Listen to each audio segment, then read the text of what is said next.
Na-report na sa krami, pero dito sa Sasabihin Camp nila Katitipan, sinabihan ako, hindi totoo yan, attorney. Fake news yan. Oh. Saan na kaya ngayon si Ma'am Pauline? May violation pa po. Di ba nadakip daw kanina si Ma'am Pauline Canada? No. Nadakip kanina, mga alauna. Na-inform ako, may nag-text sa akin na member ng KOGC, leader po, mga alas 2:45. So ang ginawa ko, pumunta kaagad ako doon sa Camp Katitipan, no? And tumawag muna ako pala kay General Torre, hindi ako nasagot. Nag-text ako, hindi ako na-answer. So pumunta ako doon, nag-fill up ako ng form because I wanted to confirm kung nandun ba talaga sa kanila. Hindi ako na-meet ni General Torre kasi wala daw siya. Yung kanyang secretary na pulis ang nag-meet sa akin at sabi, wala kami nadakip. Sigurado kayo? Wala kami nadakip, sir. Fake news yan. Ganun ba? Di nagsabi, nag-text din ako sa ating mga miyembro po. Fake news daw yan. Hindi totoo. Attorney, merong video po. Hindi siguro alam nila na may naka-video. Ito yung pinapanood na ngayon. Oo. So, tinawagan ko na naman si General Torre. Hindi rin ako sinagot.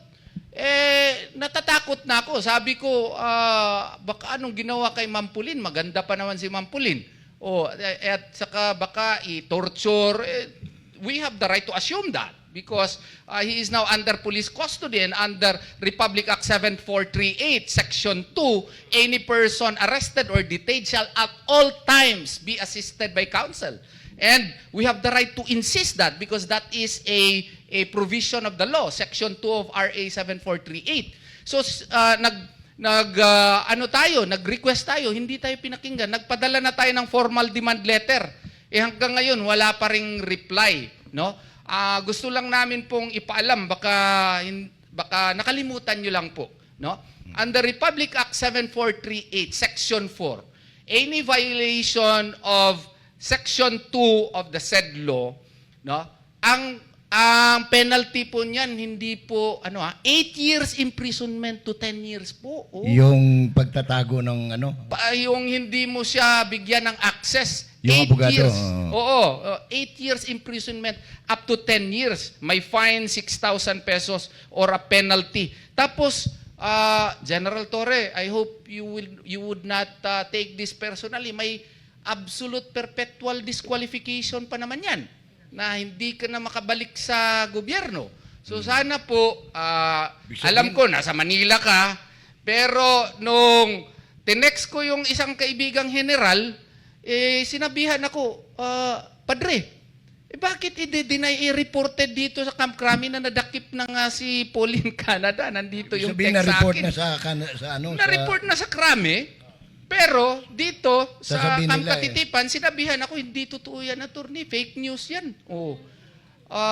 Saan na kaya ngayon si Ma'am Pauline? Okay, you don't mind. Alam mo, si Bongbong Marcos is really his father's son.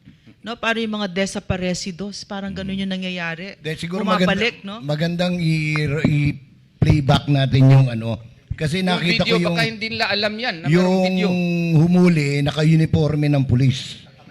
Yung pinagsakyan ng mga pulis, mobile car number 488. May logo. Pakipresya RM, yun? Regional Mobile Field Force Battalion yan Field Force. Police Regional Office 11. So hindi pwedeng itanggi na hindi Region 11 ang humuli. At saka magandang sabihin na rin siguro sa mga nanonood, hindi po nagtatago yung hinuli, nasa bahay siya hinuli. At saka may witness. So hindi pwedeng sabihin nila na nagtatago, ilabas nyo. Nasa mga bahay lang hindi lang marunong yung mga nanghuhuli nung nakaraan. Kung saan sila pabalik-balik, 5 beses lang bumalik dito, ala naman dito yung inahanap nila.